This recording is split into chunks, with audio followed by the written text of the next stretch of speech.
नोएडा में बैठ के एक बच्ची जो है या एक महिला जो है वो ऑर्डर करती हैं बिरयानी, उनका कहना है वेज बिरयानी ऑर्डर करती हैं। पता है लोगों को कि ऐसे नफरती वीडियो बनाएंगे तो वो वायरल होंगे। तो इस्लामोफोबिया का मुकाबला करते हुए दो काम हम कर सकते हैं। एक तो हम उसके हिस्सेदार ना बने, जहां पर इस तरह की खबरें आती हैं उनको बेपर्द करें। कोई अपराध हो जाए अगर उसमें मुसलमान है तो नाम के साथ दिया जाता, जिसमें रोजगार का सवाल है।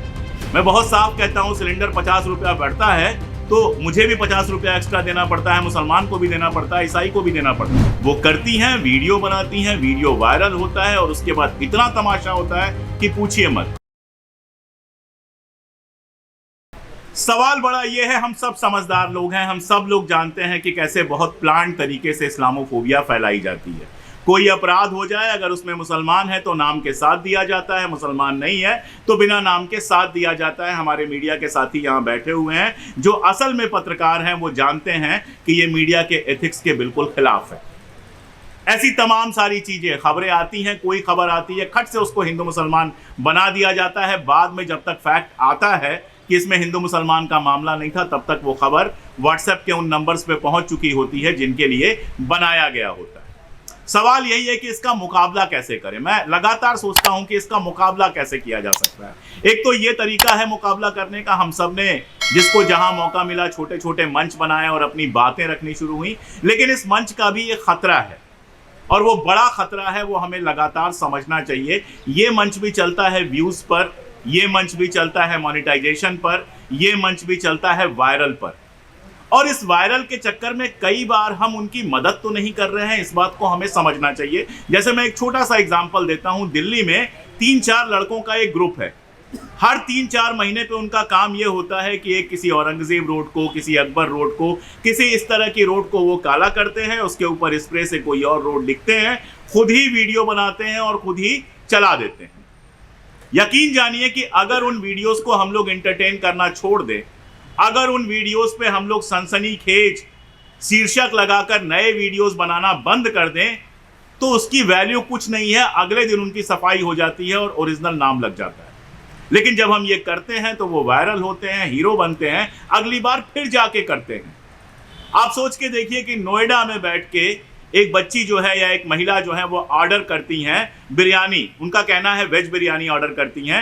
हालांकि जिस रेस्टोरेंट से वो ऑर्डर करती हैं उसमें वेज बिरयानी नाम की कोई चीज़ नहीं है, केवल बिरयानी राइस है। बिरयानी राइस, जो लोग नॉनवेज खाते हैं वो जानते हैं कि बिरयानी के अंदर से पीसेस निकाल दीजिए तो वो बिरयानी राइस हो जाता है, तो वो नॉन वेजिटेरियन ही होता है। वो करती हैं, वीडियो बनाती हैं, वीडियो वायरल होता है और उसके बाद इतना तमाशा होता है कि पूछिए मत। मिलना जुलना क्या है उससे। पता है लोगों को कि ऐसे नफरती वीडियो बनाएंगे तो वो वायरल होंगे। पता है लोगों को कि हम जितनी भी नफरत फैलाएंगे वही वायरल होगी। उसमें अगर कोई सेन वॉयस होगी, कोई गंभीरता से बात करती हुई बात होगी तो उस पर लोगों का ध्यान नहीं जाएगा। फिर हम पागलों की तरह उन वीडियोस को व्हाट्सएप पे फैलाना शुरू कर देते हैं, अपने सोशल मीडिया पे पोस्ट करना शुरू कर देते हैं। हम लगातार ये सारा कुछ करते हैं। हेट को बढ़ाती है। ये हम जैसे जैसे करते हैं ऐसे लोगों के मन का भरोसा मजबूत होता है कि जितनी बेवकूफ़ाना बात करेंगे, जितनी नफरती बात करेंगे उतनी दूर तक जाएगी। और अगर गंभीरता से कोई बैठ के आपको बताए इतिहास के बारे में, विज्ञान के बारे में, अपने समय समाज के बारे में कोई एनालिसिस दे, इकोनॉमिक इश्यूज पे बात करे, तो आप जाके देखिए उन वीडियोस को लोग नहीं देखते हैं, वो वीडियोस देखने के काबिल नहीं लगते। मैं अपनी बात खत्म कर रहा हूं उसके पहले यही कह रहा हूं कि इस्लामोफोबिया ने एक और काम किया है कि हमारे आपके जैसे लोगों की सैनिटी को काफी हद तक नुकसान पहुंचाया। हम सब रिएक्शनरी हो गए हैं। हमें तुरंत कोई ऐसी चीज चाहिए होती है जिस पर हम खट से रिएक्ट कर दें।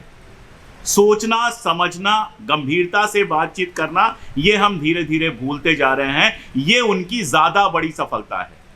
वो एक्स लेके आते हैं, हम वाई लेके आते हैं, जेड बेचारा चुपचाप बैठा रह जाता है कि हमारी तरफ तो किसी का ध्यान नहीं है। मैं यहाँ आया तो मेरे दिमाग में था कि मुझे आपसे यही कहना है कि जेड की तरफ ध्यान दीजिए, जिसमें रोजगार का सवाल है।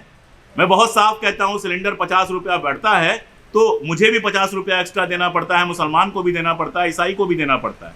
ये वो समस्या है जो हम सबकी है और ऐसी हजारों हजार समस्याएं हमारे सामने हैं।